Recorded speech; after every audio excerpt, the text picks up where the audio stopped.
Welcome back after the break. चलते हैं news के बकिया हिस्से की जानिब। हौसी बागियों ने बहीरा अहमर में इसराइल के बहरी जहाज़ को कब्जे में ले लिया है। हौसी फौज के तर्जुमान याहिया सारिया ने वीडियो पैगाम जारी करते हुए कहा है कि बहीरा अहमर में तमाम इसराइली बहरी बेड़ों को निशाना बनाया जाएगा। तुर्किया से भारत जाने वाले जहाज़ पर अमले के 52 अफराद मौजूद हैं। जहाज़ इसराइली टाइकोन की जुज़वी मलकियत है। इसराइली मीडिया के मुताबिक हौसी बागियों की जानिब से बहरी जहाज़ कब्जे में लेने का वज़ीर आज़म नेतन्याहू ने भी एतराफ़ कर लिया है और इस बात पर मज़ीद बात करने से गुरेज किया है। बहरी जहाज़ हाईजैक करना आलमी सतह पर बेहद तशवीशनाक वाक़या है। बरतानिया जाने वाले अफ़गान महाजरीन फ़ौजी अड्डों में क़याम पर मजबूर है।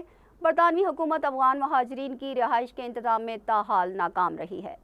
पाकिस्तान से बरतानिया भेजे गए सैकड़ों अफ़गान महाजरीन ताहाल फ़ौजी अड्डों में ठहरे हुए हैं। अगस्त 2021 में अफ़गान तालिबान के काबुल पर कब्जे के बाद तकरीबन 3000 अफ़गान शहरियों को बरतानिया में रिहाइश फराहम करने के लिए अफ़गानिस्तान से निकाल लिया गया था, जिनमें से अक्सर बरतानवी फ़ौज के लिए काम कर चुके हैं।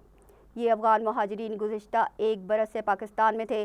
गुज़िश्ता माह पाकिस्तान ने गैर कानूनी तारकीन वतन को 1 नवंबर तक मुल्क छोड़ने की डेडलाइन दी तो बरतानिया के लिए इन महाजरीन को ले जाना नागुज़ीर हो गया। बरतानिया जाने वाले कुछ अफ़गान ख़ानदानों को बरतानवी अफवाज के लिए कायम रिहाइश गाहों में मुंतकिल कर दिया गया है। भारतीय रियासत उत्तर प्रदेश की हुकूमत ने रियासत भर में हलाल सर्टिफाइड खाने की मसनूआत की फ़रोख्त पर पाबंदी आयद कर दी है और फौरी इतलाक़ का हुक्म दिया है। भारतीय नशरियाती इदारे NDTV की रिपोर्ट के मुताबिक उत्तर प्रदेश हुकूमत ने हलाल टैग की हामिल खाने की मसनूआत पर पाबंदी लगा दी है और ये हुक्मनामा फूड कमिश्नर की जानिब से जारी किया गया है। हुक्मनामे में कहा गया है कि ऐसी मसनूआत की तैयारी, उन्हें ज़ख़ीरा करने, तकसीम करने और फ़रोख्त करने पर फौरी तौर पर पाबंदी आयद कर दी गई है। इस हवाले से कहा गया है कि खाने की मसनूआत की हलाल सर्टिफिकेशन एक मतवाज़ी निज़ाम है जो खाने की अशिया के मयार के हवाले से उलझन पैदा करता है और मज़कूरा एक्ट के सेक्शन 89 के तहत काबिल अमल नहीं है। ताहम मुकामी सतह पर पाबंदी के बावजूद खाने की इन मसनूआत की बरामदात के लिए इस्तिस्ना दिया गया है। भारत आलमी सतह पर मंशियात का गढ़ बन गया। भारत मंशियात के हुसूल के लिए मशरिकी बॉर्डर का इस्तेमाल करता है, जबकि फेंटलिन और मेथाम्फेटामिन जैसी मसनूई अद्वियात की पैदावार के लिए केमिकल की फराहमी में सर फहरिस्त है। बैनुल-अक़वामी सतह पर मंशियात की तिजारत में भारत की खुफिया मुदाखलत को गोल्डन ड्रग सिल्क रूट कहा जाता है। गोल्डन ड्रग सिल्क रूट में भारत की बड़ी कारोबारी और सियासी शख्सियात शामिल हैं। INCB की सालाना रिपोर्ट 2021 के मुताबिक भारत डार्क नेट पर मंशियात की पैदावार और तिजारत में सर फहरिस्त है और भारत ट्रांजिट रूट के ज़रिए यूरोप और शुमाली अमरीका में मंशियात स्मगल करता है। ईरान ने जदीद हाइपरसोनिक मिसाइल अल-फतह की रुनमाई कर दी। ईरान की जानिब से जदीद तरीन हाइपरसोनिक मिसाइल अल-फतह की रुनमाई कर दी गई।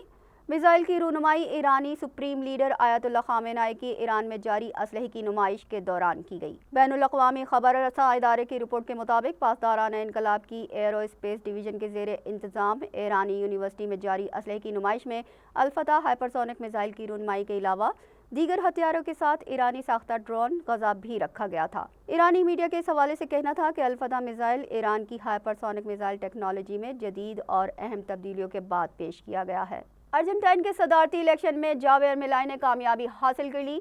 वो अपने ओहदे का हलफ 10 दिसंबर को उठाएंगे। अर्जेंटीना के सदारती इंतखाबात में जावियर मिलाई ने साबिक वज़ीर ख़जाना सर्गियो मासा को शिकस्त दे दी। जावियर मिलाई ने इलेक्शन मुहिम में मुल्की मईशत को सबसे अहम करार दिया था।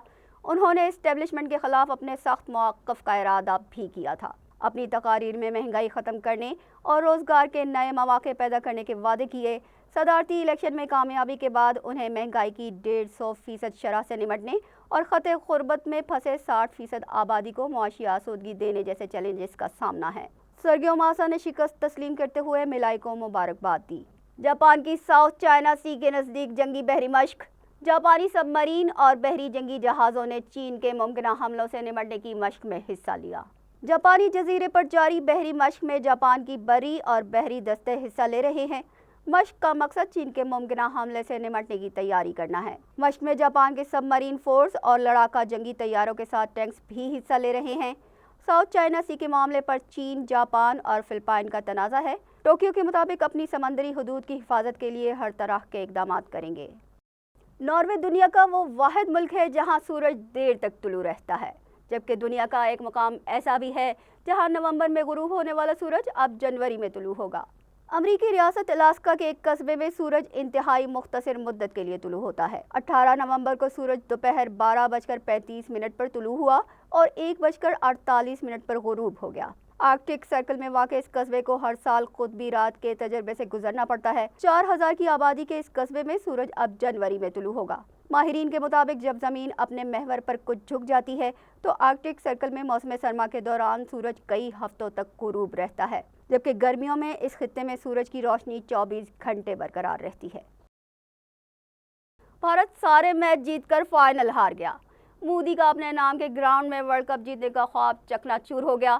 نہ شرما، نہ کوہلی اور نہ ہی شامی چلے۔ آسٹریلوی ٹیم چھٹی بار ورلڈ کپ جیت گئی۔ ورلڈ کپ فائنل میں آسٹریلیا نے 241 رنز کا ہدف آسانی سے حاصل کر لیا۔ آسٹریلیا کے ہاتھوں بھارت کی ذلت آمیز شکست کی وجہ سے بھارت اور دنیا بھر میں بھارتیوں میں صف ماتم بچھ گئی۔ بھارتی بلے باز روتے ہوئے ڈریسنگ روم میں واپس لوٹ گئے۔ نریندر مودی کے صوبے گجرات کے دارالحکومت احمد آباد میں اربوں روپے کی لاگت سے 1,32,000 تماشائیوں کی گنجائش والا جدید اسٹیڈیم بنا کر اسے ورلڈ کپ فائنل اور ٹورنامنٹ کے سب سے بڑے پاک بھارت میچ کی میزبانی دی گئی، لیکن اس گراؤنڈ پر مودی کا اپنے تماشائیوں کے سامنے ورلڈ کپ جیتنے کا خواب چکنا چور ہو گیا اور آسٹریلیا کے 11 کھلاڑی 1.25 لاکھ تماشائیوں پر بھاری پڑ گئے۔ فائنل ہارنے کے بعد محمد سراج اور کلدیپ یادو رو پڑے۔ روہت شرما اور وراٹ کوہلی کی آنکھیں بھی نم تھیں۔ بھارتی ٹیم 10 میچ جیت کر فائنل میں پہنچی تھی۔ اس کے بعد بھارتیوں کا خیال تھا کہ آسٹریلیا کو ہرانا بھی بھارت کے لیے محض رسمی کارروائی ہوگی، اس لیے احمد آباد اور پورے بھارت میں بھارت کی جیت کا جشن سوگ میں تبدیل ہو گیا۔ آتش بازی کے لیے خریدا گیا کروڑوں روپے کا سامان ضائع ہو گیا۔ نریندر مودی اسٹیڈیم وقت سے پہلے خالی ہو گیا۔ اس کے ساتھ ہی نیوز بلیٹن اپنے اختتام کو پہنچا۔ ہمیں دیجیے اجازت۔ اللہ نگہبان۔